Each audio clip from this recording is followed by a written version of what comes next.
мы прямо стоим на возвышении у ЦУМа. Вот и куда поворачивает этот полк бессмертный, вот с этой стороны. Вот у меня два флажка в руках. Вот, два флажка в руках маленьких, я машу руками.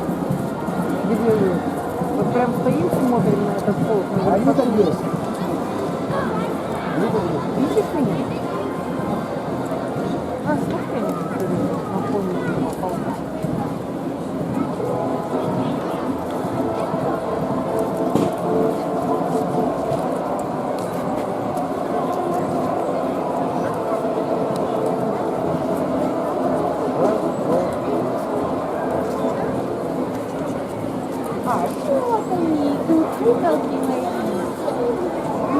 Я тебе вот флажок купила.